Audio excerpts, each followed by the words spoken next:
Welcome back, Venturers. It's time for another discussion about VNs. I am Emar, and together with Tauros, we will talk today about times when fantasy meets reality. Today's episode is dedicated to all those titles that lure you in with an escapist wacko fantasy setting, only to spring a twist that it was set in a real world all along. So Tauros, what would be the example of such a bait and switch? Well, I don't think calling it a bait and switch is entirely fair. You can definitely have some instances where you think you're in the fantasy realm, and in some cases you could have a massive twist that changes the entire scope of everything. The famous example is probably that one old movie, Planet of the Apes, where the astronauts go out into space and they land on a desolate planet that's ruled by apes. And at the end, you have that famous scene of them finding the Statue of Liberty and realizing, oh no, this was Earth in the far-flung future. But I also think there can be instances here where it's played for more comedy, where you're having this fantasy land and you have a segment seeing some normal human item and everyone gawks at how, oh, what is this? What could it have been used for? Oh, some strange technology of the past. And you get a funny scene where you, the reader, get to see a totally normal item that suddenly looks so alien in this fantasy setting. So I think there's layers to it, but at the core of it, yes, it's the reader in a fantasy setting suddenly seeing some very normal human item, and the funny or the serious discrepancy that causes. So I think, yeah, there's several times in visual novels and other stories where we can see examples of this, right, Amar? Yep, exactly. Especially the one you brought is always intriguing. The example of how the characters that, for all intents and purposes, have lived the fantasy life encounter something as alien as a telephone, right? And I brought oldie but goodie, my favorite Evenical example, okay? I couldn't not bring it. So just to quickly recap. Evenical 1, you see the story through the perspective of a protagonist, Aster, on a quest to marry both of his sisters, in a world in which you can marry a single person only, dictated by divine law. In the second Evenical, you see the story through the perspective of Alex, on a quest to cure the deadly diseases, in a world in which using magic makes you deadly ill. Okay? So, first game focuses on a world at hand, how an Illuminati-like organization steers trouble across the land of Evenical. There are some subtle hints that the world as it is has been established after the previous one ended, and the tribe of humans who survived made a perilous journey to Kingdom of Eden, a somewhat promised land. Okay? The second game starts off similarly to the first title, although you don't immediately know that the world of Evenical 2 is different from Evenical 1, a different land, or a shard, if you will. But over the course of the story you get more tidbits about the world before it, this time referred sinisterly as Barbaric Era.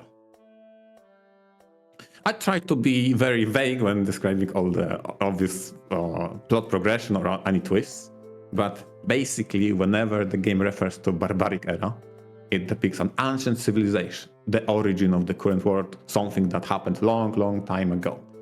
And named as such by historians due to the old atrocities committed there, how the world was engulfed in a worldwide war, and how the humans suffered throughout that ordeal.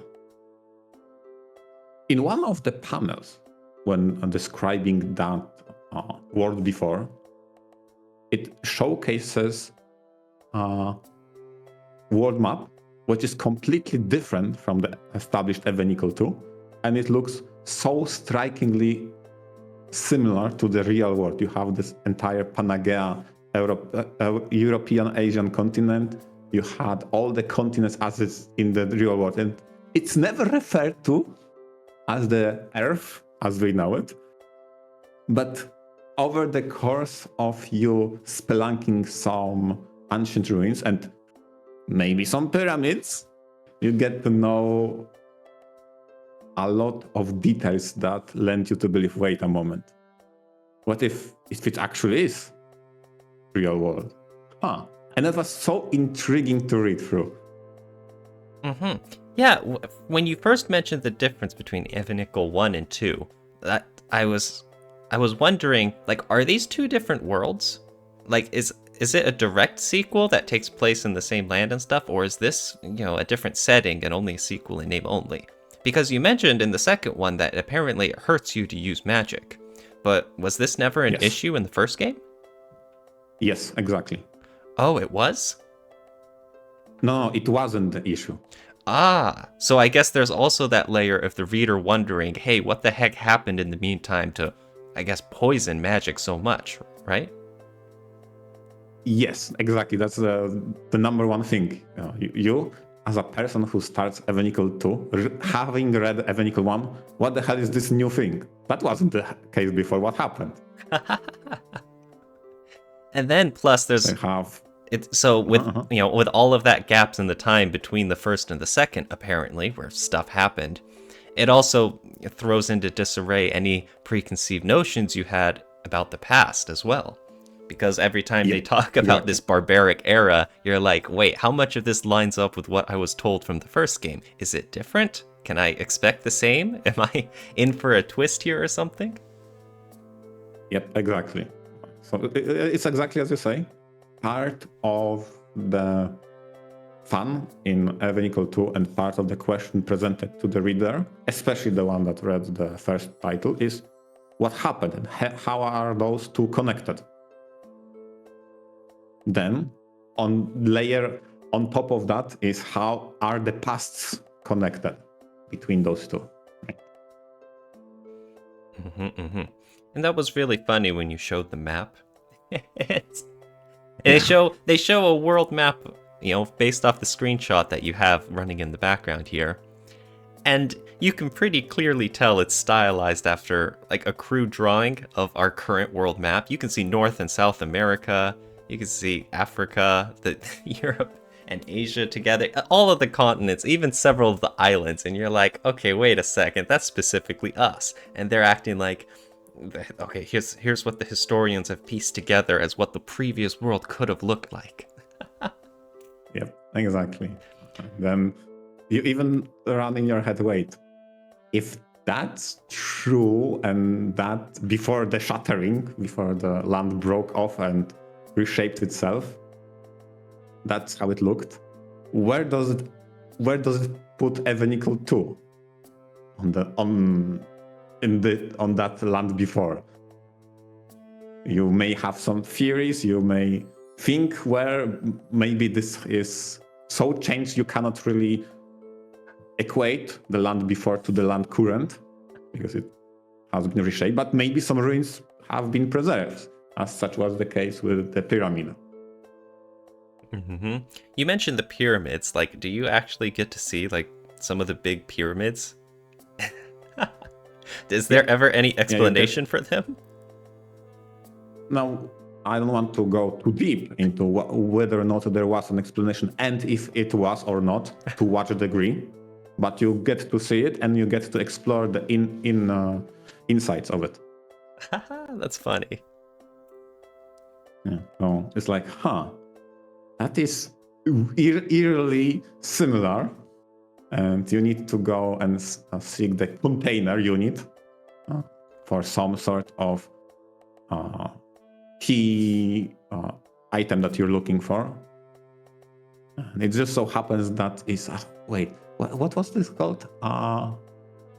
Meat preservation unit, but it doesn't work because apparently there is no electricity in this world. No. Something that is totally not a fridge. It just doesn't work.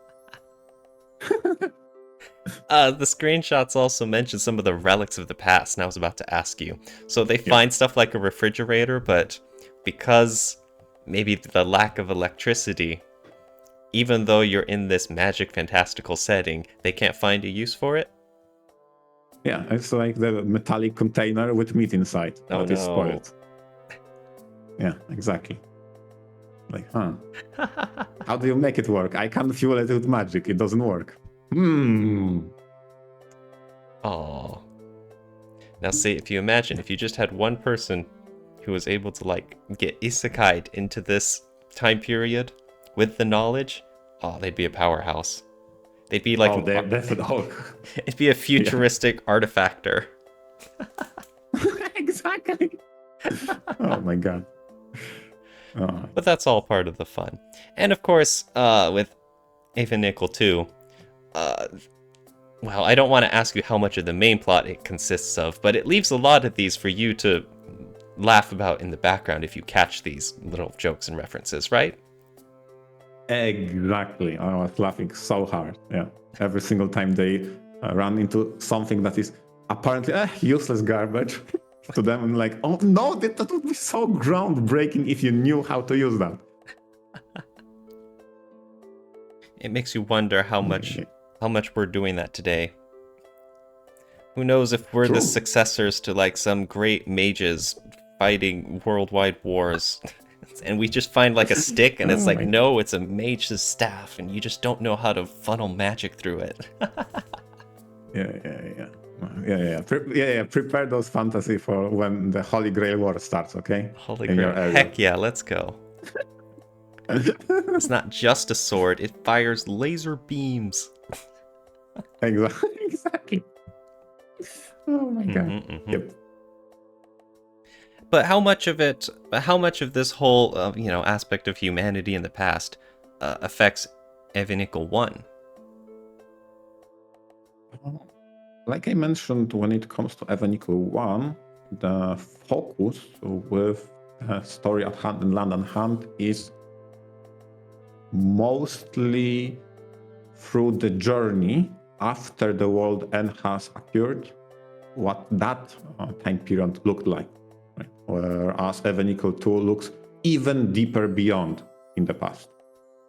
So in Nickel 1 is very, very few nods to what came before.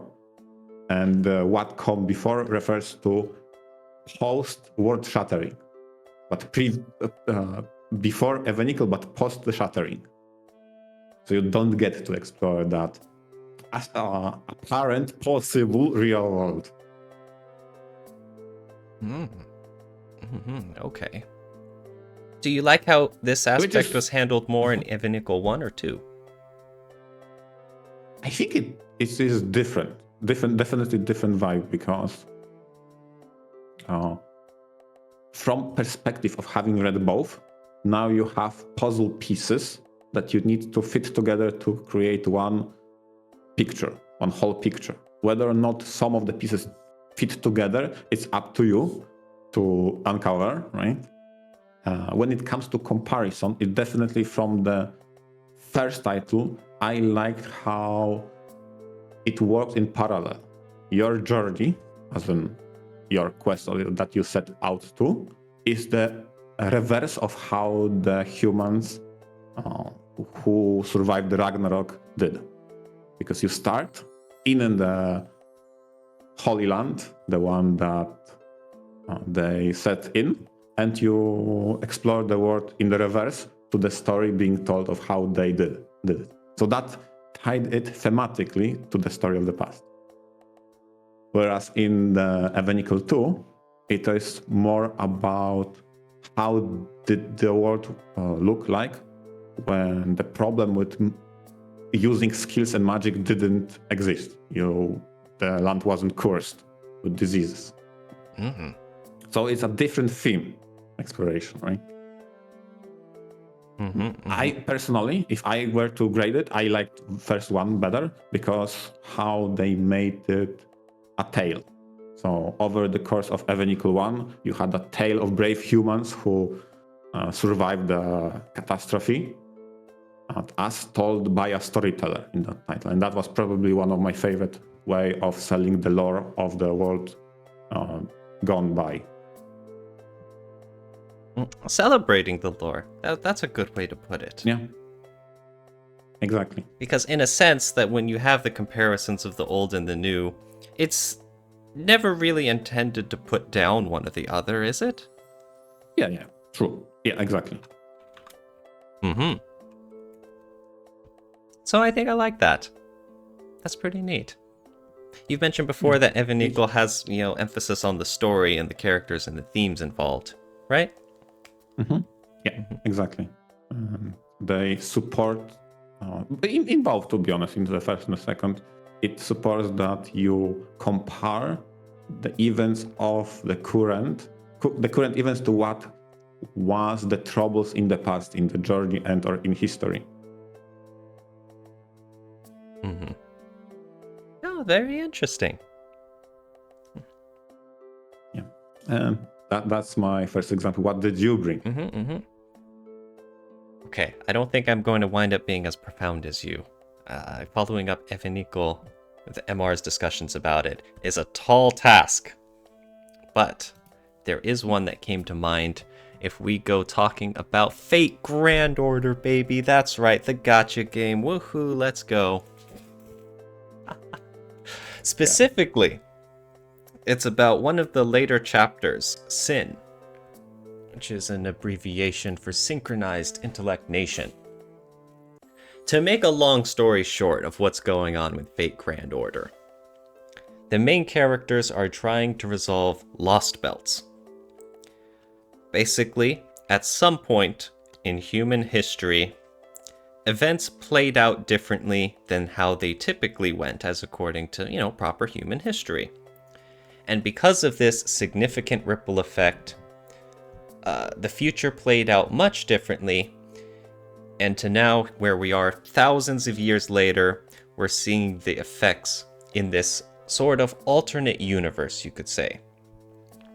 And these alternate universes are incompatible with, the main history we are from as the player characters. And so it's our job to, in a sense, prune away and eliminate these false histories trying to take over ours. These are pretty interesting because of all the world building examples we can see through all the different nations, through the many different points of history, of seeing what little changes could result in massive repercussions many thousands of years later. And in the Sin Lost Belt chapter, it revolves around ancient China. Specifically, I guess you could say the diverging point is the first emperor Qin Shi Huang finding immortality. With him obtaining immortality and expanding into technological immortality as well, he is able to conquer the rest of the world in this fictionalized history, spreading his great nation across the entire world and keeping his thumb on the entire population.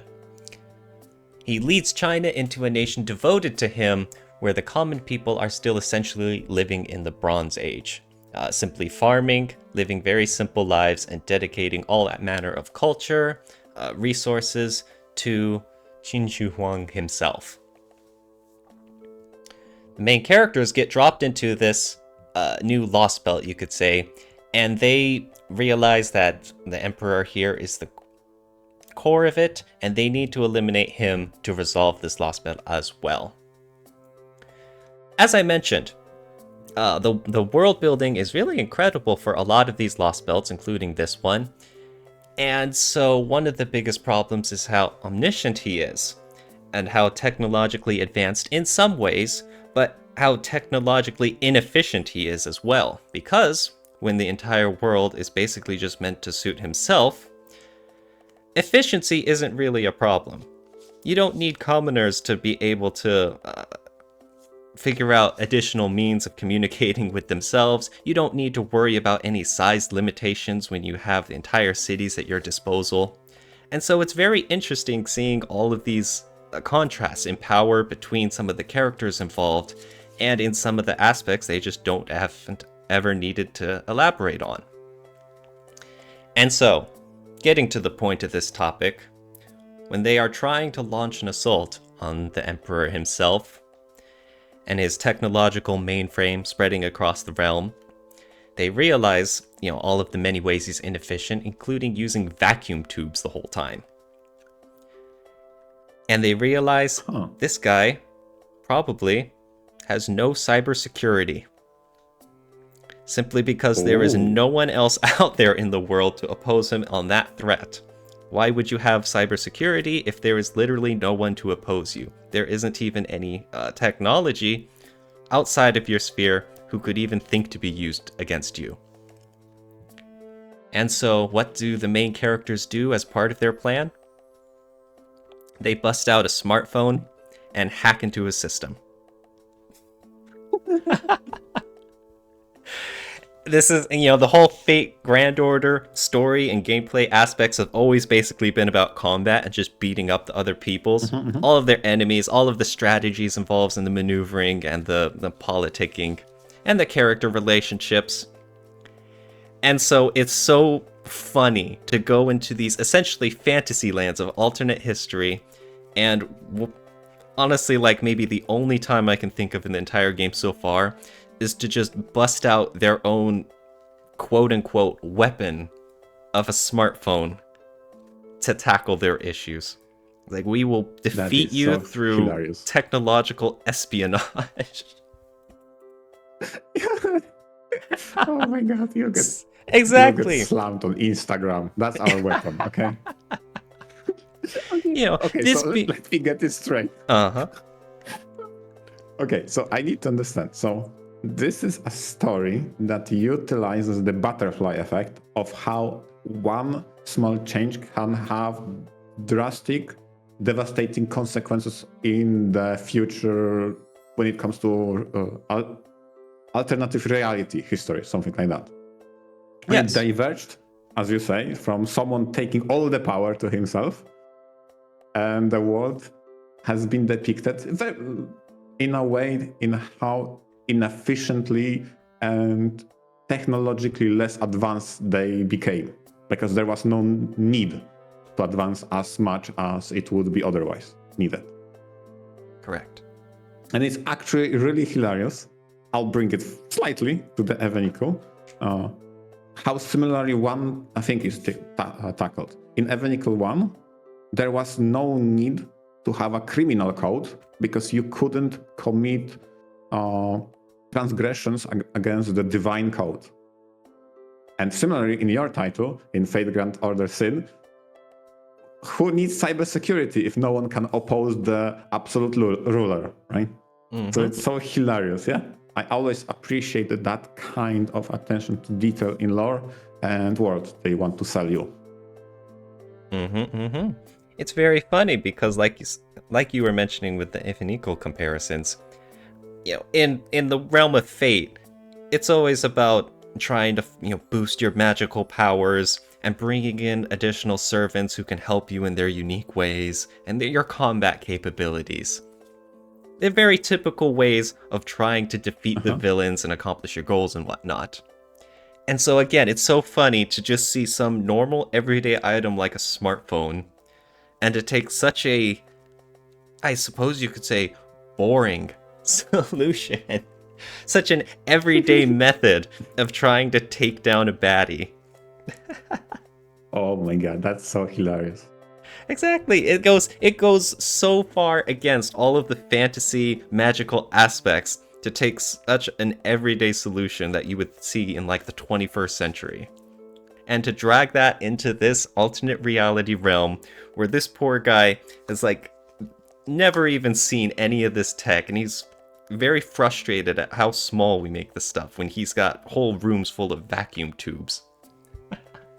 Seeing that just stark contrast in technologies in a very magical focused work is very silly. That is sounds so funny. There's opportunity to do so much silly stuff. Who needs an advanced sophisticated weaponry if you can just bring a flashlight and blind the opponent? That's crazy. Yes, it's one of the few times we see this sort of thing in Fate Grand Order. It's always been memorable to me. That is so cool. Because it is a twist, as you say, about the expectations. You think the only solution would be to mana up and servant up your army, and then maybe and only then you'll maybe stand chance about the villain. But here, like, no. bring me your smartphone, scan some QR codes, and you're set to go. Blue screen him. Yes, exactly. Why my PC keeps crashing? We're gonna download some malware onto him. Ay, ay, ay. So Why yes, my PC is saying you got hackered smacked. yes, there's no IT support. Good luck, get wrecked. Yeah, so that's one time it's very silly seeing an element of normal human society and technology in a fantasy land. A very strange way to connect it to Earth. Oh my god. What else you got? I'm sure brought- you don't just have Epinickel, right? It's your favorite, but come on, but yeah. Yeah, I had to go bonkers too, okay? I will see if I can out bonker your example. So let's go. I brought BlazBlue. But not only BlazBlue, but it's also sister title XBlaze. So let's start with BlazBlue. And here already I don't think it's feasible to describe BlazBlue shortly, other than some sort of timey-wimey loopy adventure of breaking out of Groundhog Day. It is set in a very futuristic setting, in a fictional world, crazy technology powered up by magic juice, okay? It has that kind of weird blend of magic, ever-present magic, and technology. You have cities located on top of mountains exclusively, and the entire ground of the planet is covered by pollution. You have both catgirls as a subspecies of beast people and catgirls as artificially created bioweapons. So you have all the blend, okay, of fantasy. Oh yeah, and there's cloning using extracted human souls. It's like absolute bonkers world, okay? And it goes that way the entire story through. All the 4 titles you go and read through, it's all crazy terminology on top of crazy terminology. Some of them sound so similarly you need to whip out your notebook to what means Ars Magus and what is the difference from Ars Armagus. Like, what the hell is going on? And honestly, over the course of the entire story, there isn't even any hint where it's located or how it maybe connects to real world. That is until you play XBlaze, which is set in the past. It's relatively easier to describe XBlaze. A high schooler gets entangled into working for some shady organization fighting people with supernatural powers. And you, having read BlazBlue, or at least had experience with it, expect some sort of weird technological city, but no, it's just a regular city in Japan. There is no flying contraptions powered by magical juice, but you just go to metro. You have cars, ships, and they are fueled by the most boring thing ever: electricity and oil. So boring.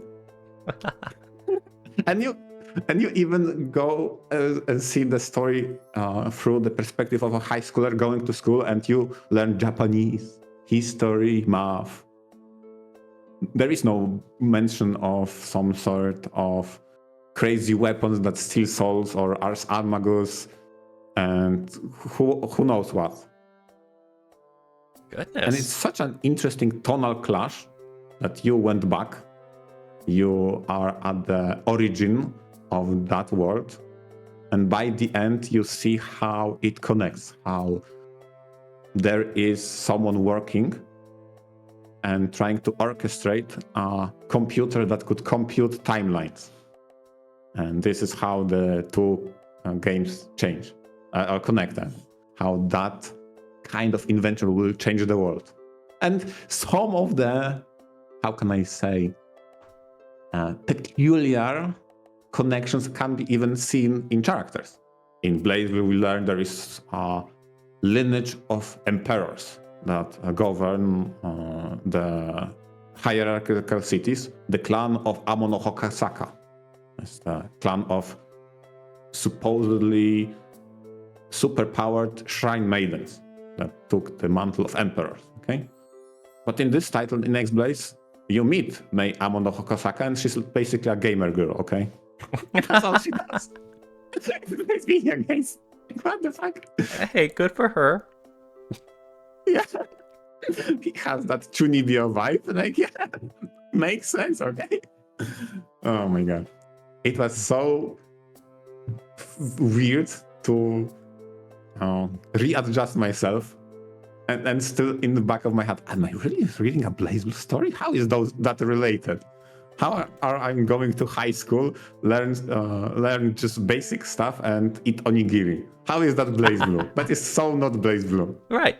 So all of the BlazBlue games and previously always just took place in this somewhere other land of, its own supernatural-ish characters and the own wacky technologies and all of that. And I'm assuming that's how it used to be for just several games and stuff until you see this X-Blaze, far-flung prequel where it's very much taking place on Earth and, here's boats and you're just going to school and normal people. Yep. And so it's implied that at some point in the far future, you get to be all wacky as BlazBlue is, but, it still leaves all of that change, that transition up in the air? Yes, it's up to you to connect the dots.